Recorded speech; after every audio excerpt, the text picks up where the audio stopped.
खबर है मध्य प्रदेश से। पहले एक रंगकर्मी की गिरफ्तारी हुई। कहा गया कि फर्जी आईडी से स्थानीय बीजेपी विधायकों के खिलाफ आपत्तिजनक पोस्ट लिखते हैं।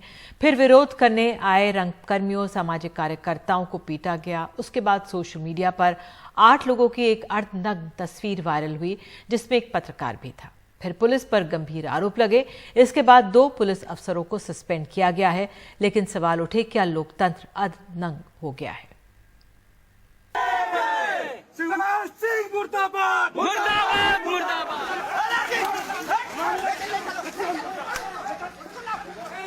जो सिटी कोतवाली थाने की पुलिस थी, उसके द्वारा जबरन जो है मुझे धक्का देकर कोतवाली के अंदर ले जाया गया। मुझे मारा गया, पीटा गया, निर्वस्त्र किया गया, कपड़े उतरवाए गए, थाने में जुलूस निकलवाया गया और ये कहा गया कि विधायक और पुलिस के खिलाफ खबर चलाओगे तो तुम्हारा पूरे शहर में चड्डी पहना कर जुलूस निकालूंगा। 2 अप्रैल मध्य प्रदेश में सीधी जिले के रहने वाले रंगकर्मी नीरज कुंदेर को फेक आईडी बनाकर कथित तौर पर बीजेपी विधायक केदारनाथ शुक्ल और उनके बेटे गुरुदत्त के बारे में अभद्र टिप्पणी करने के मामले में गिरफ्तार किया गया। गिरफ्तार करने के 2 घंटे बाद ही उन्हें जेल भेज दिया गया। नीरज कुंदेर इंद्रावती नाट्य संस्थान के निदेशक हैं। भले ही अनुराग मिश्रा के नाम से जिस आईडी के लिए नीरज को गिरफ्तार किया गया, लेकिन उनका फोन पुलिस के पास होने के बावजूद उस आईडी से पोस्ट किए गए।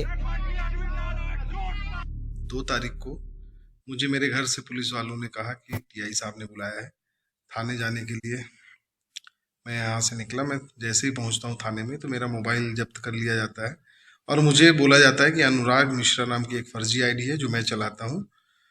उसी आरोप में मुझे गिरफ्तार किया गया है और मुझे जेल भेजा जाएगा। और मैंने कहा कि मेरे वकील आ जाएं, तब तक मैं समझूं क्या है मामला। मैं कुछ समझ नहीं पाया। बहुत सारे लोग आ गए। मैं बहुत डरा हुआ था वहाँ पर और मुझे मारने की सभी लोग धमकी दे रहे थे। पुलिस वालों ने आनंद फानंद में सारा फॉर्म वगैरह जो भी भरा और फिर तहसीलदार साहब के सामने पेश कर दिया मुझे और मुझे जेल भेज दिया। 4 दिन तक मैं जेल में रहा। वहाँ पर पता चला कि मेरे ऊपर 151 की जो धारा है शांति फैलाने की, वो लगाई गई है। 4 दिन बाद जब मैं निकला तो मुझे लगा कि ठीक है, मैं 4 दिन तक था, लेकिन बाहर सब ठीक होगा। लेकिन जो बाहर घटना घटी सबसे ज्यादा निंदनीय थी। 2 अप्रैल की ही शाम सीधी के रंगकर्मियों और सामाजिक कार्यकर्ताओं ने जब जिला कोतवाली के सामने प्रदर्शन कर सरकार के खिलाफ नारे लगाए तो पुलिसकर्मी उन्हें पीटने लगे, जिसमें कई प्रदर्शनकारियों को चोट भी आई। वरिष्ठ रंगकर्मी नरेंद्र बहादुर किडनी के मरीज हैं, जीवन रक्षक दवाओं पर आश्रित हैं। परिजनों का आरोप है कि उन्हें दवाएं और खाना भी नहीं दिया गया। नारे लगाते ही पुलिस मारने लगी, लेकिन जिले के कप्तान कहते हैं पुलिस ने उन्हें पहले समझाने की कोशिश की थी।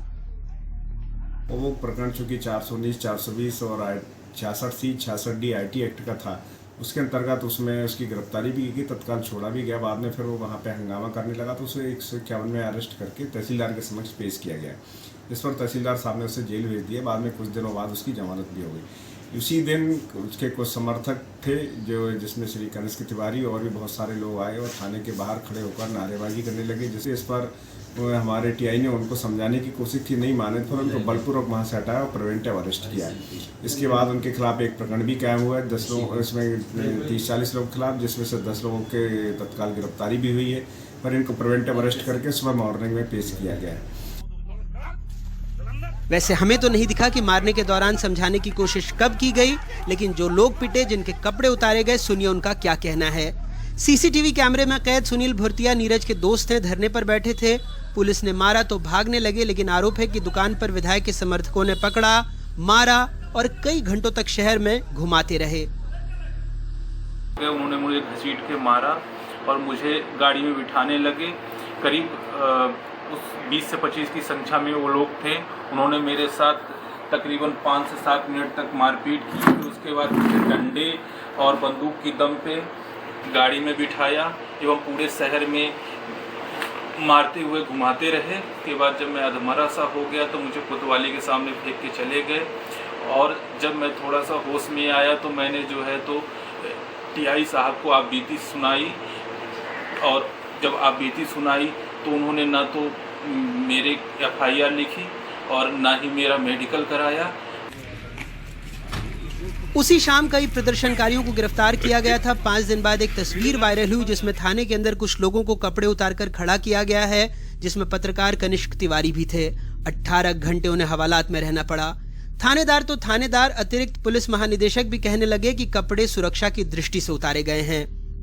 जो बात आ रही न्यूड वाली बात आई, ऐसा न्यूड नहीं है, सभी लोग अंडरवियर पहने हुए हैं। हम लोग सुरक्षा की दृष्टि से उनको अंडरवियर हवालात में इसलिए रखते हैं ताकि कोई व्यक्ति ऐसी फांसी वांसी न लगाए, क्योंकि कई घटनाएं घट जाती हैं, कपड़े पहन के लोग फांसी लगा लेते हैं, तो हम सुरक्षा की दृष्टि से उनको रखते हैं, बाकी ऐसा कुछ नहीं है। प्रिवेंटिव अरेस्ट करके हम उसको रात में एज पर प्रोसीजर लॉकअप में डाल दिए।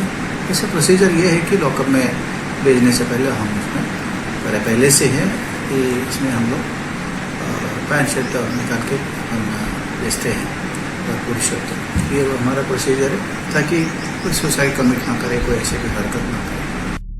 हमें नहीं पता कि सुरक्षा की कौन सी दृष्टि से कपड़े उतारकर उसकी तस्वीर को वायरल किया जाता है। बहरहाल पत्रकार कनिष्क तिवारी ने सोशल मीडिया पर अपनी 10 साल की बिटिया की तस्वीर साझा की है। लिखा है, जब अखबार घर आया तो मेरी 10 साल की बेटी ने उस अखबार को खोलते हुए मेरी अर्धनग्न तस्वीर देखी और पूछा, पापा ये क्या है? तो मेरे आंखों से आंसू छलक आए और मैंने सिर्फ यही कहा कि बेटा, यह आपके पापा के द्वारा पत्रकारिता के रूप में किए गए काम का इनाम है। वाकई नए निजाम में सत्ता के खिलाफ उठने, बोलने, लिखने का शायद यही इनाम है। कुल मिलाकर पुलिस वालों पर कार्रवाई एक तस्वीर के वायरल होने के बाद हुई है। ऐसा पुलिस वालों की निलंबन की चिट्ठी में भी लिखा है कि तस्वीर वायरल कैसे हो गई, यानी पुलिस लॉकअप के अंदर किसी को मारे, पीटे, गालियां दे, कपड़े उतार ले, तो ये उतना गंभीर नहीं है जितना कि ऐसा करते हुए पुलिस की तस्वीर का वायरल होना। वाकई एमपी अजब है।